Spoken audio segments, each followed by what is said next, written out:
ಕಾರ್ಯಕ್ರಮದಲ್ಲಿ ಅತ್ಯಂತ ಪೂಜ್ಯರು ಗೌರವಾನ್ವಿತರಾಗಿ ಪುನರ್ಮಿಲನ ಶಿಷ್ಯರಿಗೆ ತಮ್ಮ ಸಂತೋಷದ ಆಶೀರ್ವಾದ ನುಡಿಗಳನ್ನು ನೀಡಲಿಕ್ಕೆ ಬಂದಂಥ ಎಲ್ಲ ಗುರು ವೃಂದದವರೆಗೂ ಹೃತ್ಪೂರ್ವಕ ನಮಸ್ಕಾರಗಳನ್ನು ಸಮರ್ಪಣೆ ಮಾಡಿ, ಗ್ರಾಮದ ಸರ್ವ ಹಿರಿಯರಿಗೂ ಹಾಗೂ ಮಾಧ್ಯಮದವರಿಗೂ, ಶಾಲಾ ಮುದ್ದು ಮಕ್ಕಳಿಗೂ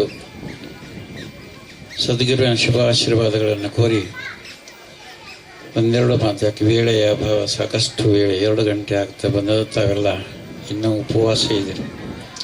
ಮೊದಲು ಒಟ್ಟಿಗೆ ಕೂಳು, ಯಾವ ನುಡಿಗಳನ್ನು ಒಳಗೆ ತೆಗೆದುಕೊಳ್ಳೋದಿಲ್ಲ. ಆದರೂ ಅನಿವಾರ್ಯವಾಗಿ ಒಂದೆರಡು ಮಾತುಗಳು. ಮನುಷ್ಯನ ಜೀವನದಲ್ಲಿ ಅದು ಸುವರ್ಣ ಗಳಿಗೆ ಅಂತೀವಿ.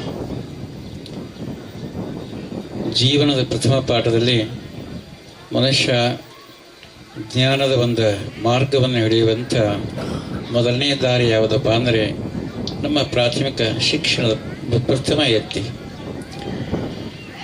ಅಲ್ಲಿಂದ ಮನುಷ್ಯನಿಗೆ ಜ್ಞಾನದ ಒಂದು ದೀವಟ್ಟಿಗೆ ಜ್ಞಾನ ಜ್ಯೋತಿ ಪ್ರಾರಂಭವಾಗಿ ಅವರನ್ನು ವಿಶ್ವದ ತುದಿ ತನಕ ವಿಶಾಲದ ವಿರಾಟವಾಗಿ ಒಯ್ದು ಮುಟ್ಟಿಸ್ತದೆ. ಅಂಥ ಒಂದು ಸುವರ್ಣ ಅವಕಾಶ, ಸುವರ್ಣಗಳಿಗೆ ಗೋಲ್ಡನ್ ಲೈಫ್ ಅಂತೀವಿ. ಅದು ಪ್ರಾಥಮಿಕ ಶಿಕ್ಷಣ, ಹೈಸ್ಕೂಲು ಅಲ್ಲ, ಕಾಲೇಜು ಅಲ್ಲ, ಯೂನಿವರ್ಸಿಟಿನೂ ಅಲ್ಲ. ಯಾಕಂದ್ರೆ ಇಲ್ಲಿ ಗುರುರ್ ಬ್ರಹ್ಮ, ಗುರುರ್ ವಿಷ್ಣು, ಗುರುರ್ ದೇವೋ ಮಹೇಶ್ವರ ಅನ್ನುವಂಥ ಯಾವ ಶಬ್ದಗಳ ಸಾಮ್ಯದಲ್ಲ, ಬಹಳಷ್ಟು ಅನ್ವಯಿಸ್ತದೆ. ಚಿಕ್ಕಂದಿನಲ್ಲಿ ನಾವಿದ್ದಾಗ ಭದ್ರಿರ್ತೀವಿ, ಅಜ್ಞಾನಿ ಇರ್ತೀವಿ, ಜಗತ್ತಿನ ಜ್ಞಾನ ಇರೋದಿಲ್ಲ, ಯಾವುದೂ ಏನೂ ಇಲ್ಲದಂಥ ಒಂದು ಕಲ್ಲಿನ ಅವಸ್ಥೆ ನಮಗಿರ್ತದೆ. ಅಂತಹ ಕಲ್ಲುಗಳನ್ನು ಶಿಲ್ಪಕಾರ ಕೆತ್ತಿ ಕೆತ್ತಿ ಕೆತ್ತಿ ಗಣಪತಿ ಮೂರ್ತಿ ಮಾಡ್ತಾನೆ, ಪರಮೇಶ್ವರನ ಮೂರ್ತಿ ಮಾಡ್ತಾನೆ, ವಿದ್ಯಾ ಸರಸ್ವತಿ ಮೂರ್ತಿ ಮಾಡ್ತಾನಲ್ಲ. ಹಂಗೆ ಅಜ್ಞಾನ ಸ್ವರೂಪದಲ್ಲಿ ಇದ್ದಂಥ ಬಾಲ್ಯದ ಮಕ್ಕಳನ್ನು ತನ್ನ ಒಂದು ಜ್ಞಾನದ ಶಕ್ತಿಯಿಂದ, ಪ್ರೇಮದ ಶಕ್ತಿಯಿಂದ, ಗುರುತ್ವದ ಶಕ್ತಿಯಿಂದ ಅವನಲ್ಲಿ ವಿದ್ಯಾಶಕ್ತಿ, ವಿದ್ಯಾಧಿದೇವತೆಯನ್ನು ತುಂಬಿ ಒಬ್ಬ ಪರಿಶುದ್ಧ ಪರಿಪೂರ್ಣ ಮಾನವನ್ನಾಗಿ ಮಾಡುವಂಥ ಪ್ರಥಮ ಸ್ಥಾನ ನಮ್ಮ ಪ್ರಾಥಮಿಕ ಗುರುಗಳಿಗೆ ಸಲ್ಲುತ್ತದೆ. ಅವರಿಂದಲೇ ನಾವು ಯಾವ ಅವಸ್ಥೆಗೆ ಮುಟ್ಟಬೇಕು ಬಂದು ಮುಡ್ತೀವಿ ಅಂತ ತಿಳ್ಕೊಂಡ ಇಲ್ಲಿ ನಿಜವಾದ ಬ್ರಹ್ಮ ಯಾರಪ್ಪ ನಮ್ಮನ್ನು ತಿದ್ದುವಂಥವರು ಪ್ರಾಥಮಿಕ ಶಾಲೆಯಲ್ಲಿರುವಂಥ ಸದ್ಗುರುಗಳು, ಗುರುಗಳು. ಅವರ ಒಂದು ಛಾಯೆ, ಅವರಲ್ಲಿರುವಂಥ ಒಂದು ಧಾರಣೆ ಶಕ್ತಿ, ಅವರಲ್ಲಿರುವಂಥ ಒಂದು ಮಾನವೀಯತೆ ಶಕ್ತಿಯನ್ನು ಬಾಲಕರು ತಮ್ಮ ಜೀವನದಲ್ಲಿ ಅಳವಡಿಸಿಕೊಂಡು ತಮ್ಮ ಜೀವನದ ಉದಾತ್ತತೆಯನ್ನು, ಬೆಳವಣಿಗೆಯನ್ನು ಪೂರ್ಣ ಮಾಡಿಕೊಳ್ಳುತ್ತಾರೆ. ಅದಕ್ಕೆ ನಿಜವಾದ ಬ್ರಹ್ಮ ಯಾರಪ್ಪ ಅಂದರೆ, ನಾನು ಬಹಳ ದಿವಸದಿಂದ ಅದನ್ನು ಮನನ ಮಾಡಿಕೊಂಡಿದ್ದೇನೆ, ನಮ್ಮ ಪ್ರಾಥಮಿಕ ಶಿಕ್ಷಣವನ್ನು ಕಲಿಸಿದಂಥ ಮಹಾಗುರುಗಳು, ಅಕ್ಷರಗಳನ್ನು ಕಲಿಸಿದಂಥ ಗುರುಗಳು. ಅವರಿಂದ ಎಷ್ಟೋ ನೋಡಿ ಮನುಷ್ಯ ವಿಜ್ಞಾನಿ ಆಗ್ತಾನೆ, ಕವಿ ಆಗ್ತಾನೆ, ಸಾಹಿತ್ಯ ಆಗ್ತಾನೆ, ಅಧ್ಯಾತ್ಮಿ ಆಗ್ತಾನೆ, ಮಂತ್ರಿ ಆಗ್ತಾನೆ, ಪ್ರಧಾನಮಂತ್ರಿ ಆಗ್ತಾನೆ. ವಿದ್ಯೆ ಇಲ್ಲದೆ ಓದಿದ್ದಾದರೆ ಒಬ್ಬ ಸಾಮಾನ್ಯ ಮನುಷ್ಯನಾಗಿ ಹೋಗ್ತಾನೆ. ಅದೇ ವಿದ್ಯೆಯಿಂದ ಮನುಷ್ಯ ವಿಶ್ವದಲ್ಲಿ ಪ್ರಖ್ಯಾತಿಯನ್ನು ಪಡ್ಕೊಂಡು ಮಹಾ ವಿದ್ವಾಂಸನಾಗ್ತಾನೆ. ಅಂಥ ಒಂದು ಗುರುತ್ವದ ಮಹಾಶಕ್ತಿ ನಮ್ಮ ಪ್ರಾಥಮಿಕ ಗುರುಗಳಲ್ಲಿ ಇರ್ತದೆ ಅಂತ ತಿಳ್ಕೊಂಡ ಅವರು ಬಹಳ ಒಂದು ಮಾನ್ಯತೆಯನ್ನು ಪಡ್ಕೊಂಡಂಥವ್ರು. ಕಾಲೇಜಲ್ಲಿ ಏನೋ ಹುಡುಗರು ದೊಡ್ಡವರಾಗಿರ್ತಾರೆ, ತಮ್ಮಷ್ಟಕ್ಕೆ ತಾವು ಕಲಿಬಹುದು ಅಥವಾ ಏನೋ ಅಲ್ಪ ಸ್ವಲ್ಪ ಅವರ ಸಹಾಯ ತಗೋಬೋದು. ಇಲ್ಲಿ ಮಾತ್ರ ಪ್ರಾಥಮಿಕದಲ್ಲಿ ಮಾತ್ರ ಗುರುಗಳೇ ಹೇಳಿದಂಥ ಮಾತುಗಳು ಸತ್ಯ, ಗುರುಗಳೇ ಕಲಿಸಿದಂಥ ಅಕ್ಷರಗಳು ಸತ್ಯ, ಗುರುಗಳೇ ಹೇಳಿಕೊಟ್ಟದ್ದೇ ಸತ್ಯ ಅಂತ ತಿಳ್ಕೊಂಡ ವಿದ್ಯಾರ್ಥಿ ಅಲ್ಲಿ ಪೂರ್ಣ ನಂಬಿರ್ತಾನೆ. ಆ ದೃಷ್ಟಿಯಿಂದ ನೋಡಬೇಕಾದದ್ದಾದ್ರೆ ನಾವು ಸಾಯುವವರೆಗೂ, ಶರೀರದಲ್ಲಿ ಉಸಿರು ಹೊರಗೆ ಹೋಗುವವರೆಗೂ ನಾವು ವಿದ್ಯಾರ್ಥಿಗಳೇ.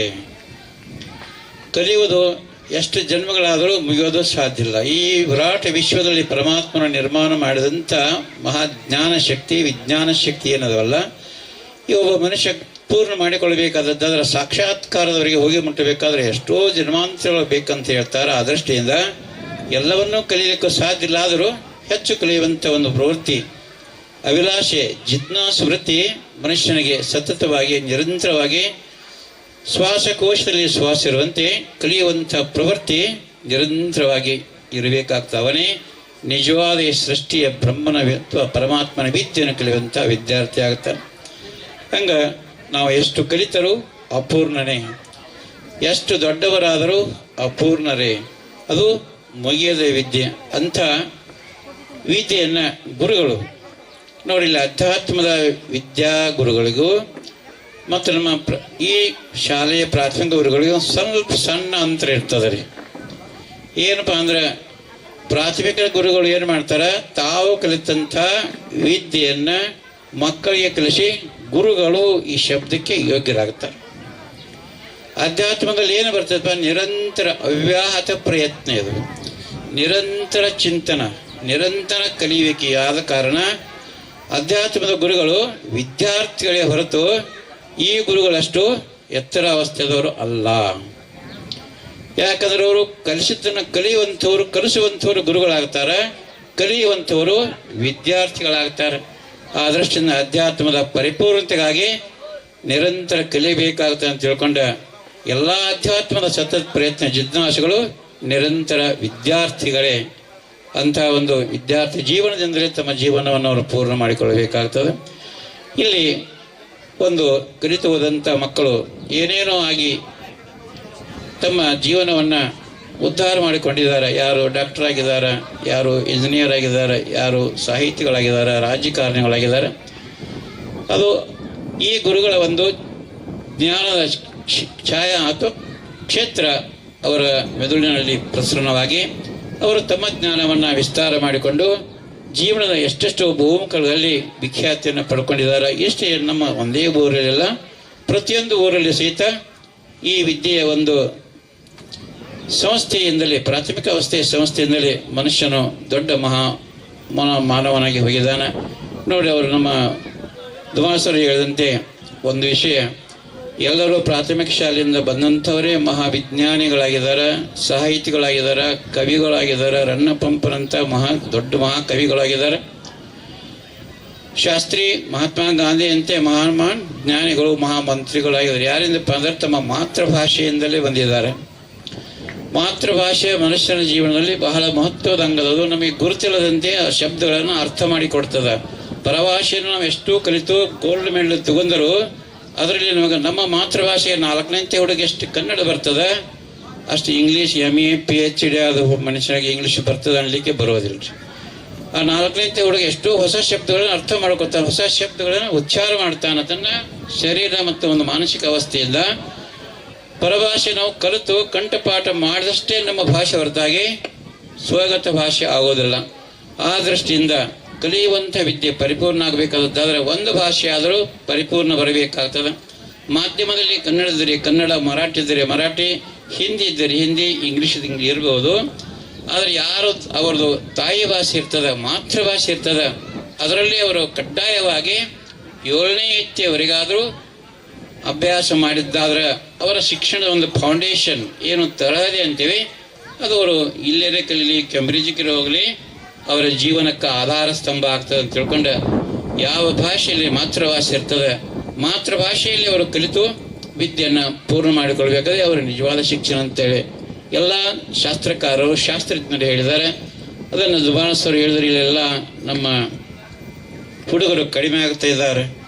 ಯಾಕಂದ್ರೆ ಕಾನ್ವೆಂಟ್ಗಳು ಹಣಗಳಿಸುವ ಒಂದು ಉದ್ದೇಶದಿಂದ ಶಿಕ್ಷಣದ ವ್ಯಾಪಾರ ಮಾಡಿಕೊಂಡು ಇದು ದೈವದತ್ತವಾಗಿ ಸಿಗುವಂಥ ಶಿಕ್ಷಣವನ್ನು ಬಿಟ್ಟು ವ್ಯಾಪಾರಿ ಶಿಕ್ಷಣವನ್ನು ಕಲೀಲಿಕ್ಕೆ ಮಾಧ್ಯಮಗಳು ಅಥವಾ ಶಿಕ್ಷಣ ಸಂಸ್ಥೆಗಳು ಭಾಳಷ್ಟು ಆಗಿದ್ದಾವೆ. ಅದಕ್ಕೆ ದಯಮಾಡಿ ಕರ್ನಾಟಕದ ನಮ್ಮ ಮುಖ್ಯಮಂತ್ರಿಗಳು ಸಹಿತ ಭಾಳಷ್ಟು ಪ್ರಯತ್ನ ಮಾಡಿ ಹೇಳಿದ್ದಾರೆ, ನಿಮ್ಮ ಮಕ್ಕಳನ್ನು ಕನ್ನಡ ಶಾಲೆಗೆ ಕಳಿಸಿ. ಪ್ರಾಥಮಿಕ ಶಾಲೆ ಕನ್ನಡ ಶಾಲೆಯೇ ಇರಲಿ, ಹುಡುಗರು ಅಲ್ಲಿ ಪ್ರಜ್ಞಾವಂತರಾಗ್ತಾರೆ. ಸರ್ಕಾರ ಅದಕ್ಕೆ ಸಾಕಷ್ಟು ಸೌಲಭ್ಯಗಳನ್ನು ಒದಗಿಸಿಕೊಟ್ಟದೆ. ಅಲ್ಲಿರುವಂಥ ಸದಸ್ಯರಿಗೂ ಹೇಳಿದ್ರೆ, ನಿಮ್ಮ ಮಕ್ಕಳನ್ನು ಕಾನ್ವೆಂಟ್ಗೆ ಕಳಿಸಬೇಡ್ರಿ, ಪ್ರಾಥಮಿಕ ಶಾಲೆಗಳನ್ನು ಕಳಿಸ್ರಿ ಅಂತ ಹೇಳಿ ಕಡ್ಡಾಯವಾಗಿ ಹೇಳಿದ್ದನ್ನು ಕರ್ನಾಟಕದ ಎಷ್ಟೋ ಜನತೆ ಕಿವಿಯೊಳಗೆ ಹಾಕ್ಕೊಂಡಿಲ್ಲ ಮಾತು ಬೇರೆ. ಆದರೂ ವಾಸ್ತವತೆ ಏನಪ್ಪ ಅಂದರೆ ಸತ್ಯ ಮಾತೃಭಾಷೆಯಲ್ಲಿ ಅವರ ಶಿಕ್ಷಣ, ಪ್ರಾಥಮಿಕ ಶಿಕ್ಷಣ ಆಗಬೇಕನ್ನೋ ದೃಷ್ಟಿಯಿಂದ ಕನ್ನಡ ಶಾಲೆಗೆ ತಮ್ಮ ಎಲ್ಲ ಮಕ್ಕಳಿಗೆ ಏನೋ ಅರ್ಧ ಕಾನ್ವೆಂಟ್ ಹೋದ ಹುಡುಗರಿಗೆ ಅನಿವಾರ್ಯ ಇದೆ. ಪಾಪ ಅವ್ರಿಗೆ ಕನ್ನಡ ಬರೋದಿಲ್ಲ. ಆದರೆ ಇನ್ನು ಬರುವಂಥ ಮಕ್ಕಳಿಗಾದರೂ ಪ್ರಥಮ 1ನೇ ಇತ್ತಿಂದ ಕನ್ನಡವನ್ನು ಈ ನಮ್ಮ ಪ್ರಾಥಮಿಕ ಶಾಲೆಯಲ್ಲಿ ಕಲಿಸ್ರಿ ಅಂತ ಹೇಳಿ ಎಲ್ಲ ಗುರುಗಳ ವತಿಯಿಂದ ಒಂದು ವಿನಂತಿಯನ್ನು ಇಟ್ಕೊಂಡು ನನ್ನ ಎರಡು ಮಾತುಗಳಿಗೆ ಮುಕ್ತಾಯ ಹೇಳ್ತೀನಿ. ಓಂ ತತ್ಸತ್.